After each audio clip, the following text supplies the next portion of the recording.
अगर आपको लगता है कि शो ऑफ सामने वाला कर रहा है और वो घमंडी है और उसकी गलती है, तो क्या हो अगर आपसे मैं कहूं कि ये गलती आपकी है। आपकी गलती है कि वो घमंडी है, आपकी गलती है कि वो शो ऑफ कर रहा है। आप सोचेंगे भाई मेरी गलती कैसे है। तो आज इस वीडियो में शो ऑफ की जो साइकोलॉजी है, जो शो ऑफ का मैकेनिज्म है, जो पूरा का पूरा शो ऑफ का स्ट्रक्चर है सोसाइटी में, उसके बारे में बात करेंगे। और ये भी बात करेंगे कि क्यों ऐसा मुझे लगता है कि इसमें आपकी गलती। तो मेरे जीवन में हमेशा से एक चीज देखी मैंने कि जब भी कोई भी व्यक्ति कुछ कर लेता है वो हमेशा शो ऑफ करता है, चाहे वो अपनी कार का हो, चाहे वो घड़ी का हो, और चाहे वो चाहे वो घड़ी का हो, चाहे वो कार का हो, चाहे वो कपड़ों का हो, चाहे वो दौलत का हो, चाहे वो शोहरत का हो, चाहे वो फॉलोअर्स का हो, और चाहे वो किसी भी प्रकार की कोई प्रॉपर्टी, जमीन, मेटेरियलिस्टिक पोजीशन में आ जाते हैं। मुझे हमेशा ये लगता था कि इन लोगों की गलती है, these people are literally having the problem. But actually something happened in last 1 year which made me realise कि व्हाट द हेल, कुछ ना कुछ गड़बड़ है इसमें। अभी मैं अपने दोस्तों से बात कर रहा था कुछ ग्रुप में, तो उन्होंने कहा यार शो ऑफ करने में ना एक आंतरिक सुख मिलता है, एक मजा आता है। तो मेरे दिमाग में एक क्वेश्चन आया, क्या हो कि अगर मैं पिछले 32-33 साल से कुछ गलत तो नहीं सोच रहा हूं शो ऑफ को लेके।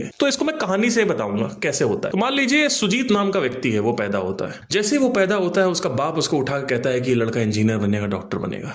उसकी माँ कहती है हाँ बेटा इंजीनियर बनेगा, डॉक्टर बनेगा, या जो कुछ भी बनेगा। कुछ डबल देता है कि बेटा ये करेगा, ये करेगा, ये करेगा, ऐसा करेगा, वैसा करेगा। तो इन लोगों ने सोचा सुजीत को कुछ बनाते हैं, बनाते हैं, बनाते हैं। क्यों? क्योंकि अगर हम नहीं बनाएंगे तो सोसाइटी हमें एक्सेप्ट नहीं करेगी, लोग हमारी बेइज्जती करेंगे और पेरेंट्स की भी बेइज्जती होगी। तो अल्टीमेटली पेरेंट्स अपनी बेइज्जती नहीं चाहते थे। इस वजह से सुजीत को उन्होंने बहुत प्रेशर किया कि कुछ बनो, कुछ बनो, कुछ बनो।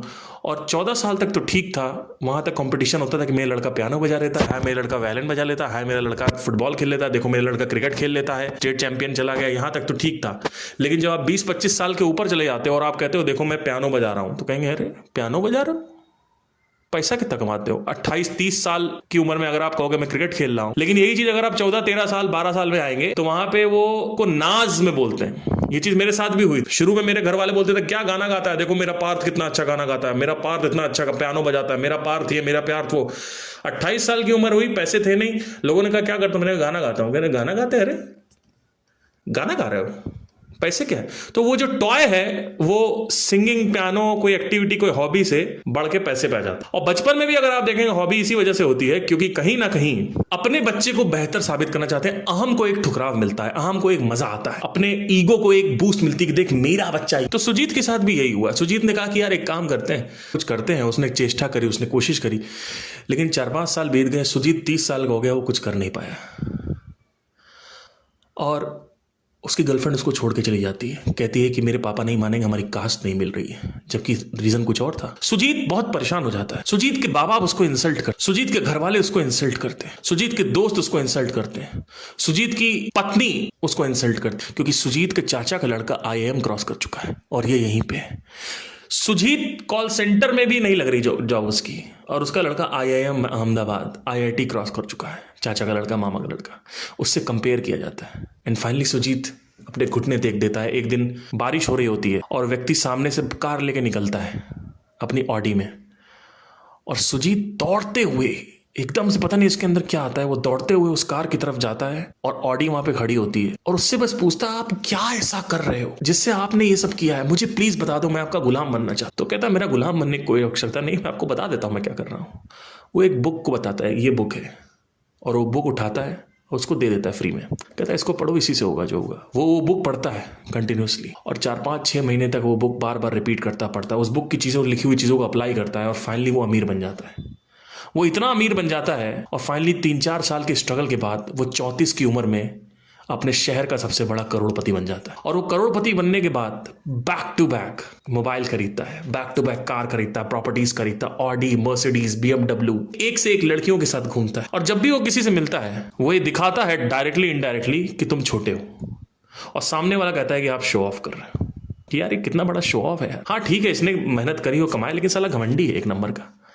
अरे साला 2 नंबर का काम करता होगा, अरे साला घमंडी है। अब आप यहां पे कहेंगे पूरे सिनेरियो में कि सुजीत ने इतने मेहनत करी और सुजीत सफल हो गया, और सुजीत को लेकिन घमंड नहीं करना चाहिए। लेकिन घमंड कौन करवा रहा है उससे?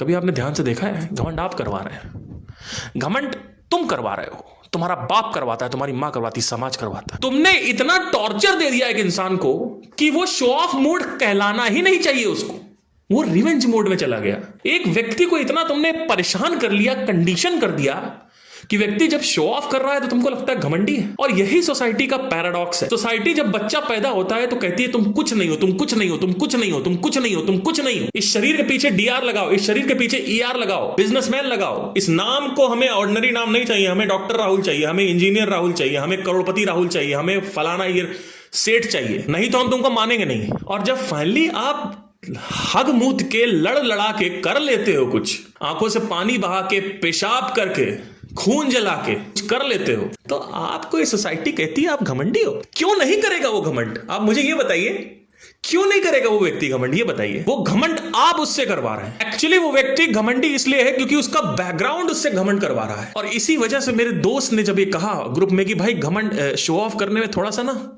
मजा आता है, एक संतुष्टि सी मिलती है, इसीलिए ये बड़े बड़े सेलिब्रिटीज आपको जलाते हैं, बड़े बड़े एंटरप्रेन्योर्स, बड़े बड़े करोड़पति आपको जलाते हैं, क्योंकि आपने उनको परेशान कर मारा है। सोसाइटी ही अपने कर्मों को भुगत रही है, सोसाइटी की समस्या है, सोसाइटी ही उसको चढ़ा के रखी हुई है। उसके अंदर इतना ज्यादा पेन डाल दिया सोसाइटी ने, इतना ज्यादा पीड़ा डाल दी, इतना कष्ट में उसको डाल दिया बेचारे को कि सोसाइटी आज झेल नहीं पा रही है। अपने ही कर्मों की सजा सोसाइटी खुद भुगत रही। कहते ना कर्मा कम्स बैक, यही सोसाइटी कमरा। हमें इतना परेशान कर लिया जाता है, हमें इतना तड़पा दिया जाता है, हमें कहा जाता है तुम कुछ नहीं हो, कुछ नहीं हो, कुछ नहीं। और जब आप कुछ बन जाते हो तो आपको कंपेयर किया जाता है, तू 50 कमा रहा, वो देख 1 लाख कमा रहा। 1 लाख पे पहुंच जाओ तो 1 लाख कमा रहा, वो देखो 2 लाख कमा रहा। 2 लाख पे पहुंच जाओ कहते हैं क्या 10 लाख वाले देखो कितने बैठे। तो कुछ भी करो आप जीवन में, कुछ भी करो, सोसाइटी हमेशा उसकी कमी निकालती है। इसलिए सोसाइटी के हिसाब से जीना सही है। इस सोसाइटी से मुक्ति पाने का क्या रास्ता है? वो मुक्ति पाने का सिर्फ और सिर्फ तरीका है, फेक यूनिवर्स को आइडेंटिफाई करके रियल यूनिवर्स की तरफ शिफ्ट किया जाए। और मेरा पॉडकास्ट है, उसमें 1 घंटा का पॉडकास्ट, आप जाकर उसको नीचे समझ सकते हैं। जो पूरा का पूरा बैकग्राउंड है वो डिसाइड करता है कि आप कैसे हो, आपकी हिस्ट्री डिसाइड करती है कि आप कैसे हो। कोई व्यक्ति कुछ कर रहा, कुछ गलत कर रहा, कुछ सही कर रहा, उसकी हिस्ट्री डिसाइड करती है। आपके पास 2 विकल्प है। जब आपकी जिंदगी में पीड़ा आती है तो आप सिर्फ ऊपर जा सकते हो या नीचे जा सकते हो। हमेशा ऊपर जाना चाहिए, नीचे नहीं जाना चाहिए। लेकिन लोग नीचे चले जाते हैं, 99.9% लोग नीचे ही जाएंगे, इसलिए लोग बदला लेते हैं। तो वो शो ऑफ नहीं है, वो बदला लिया जा रहा है।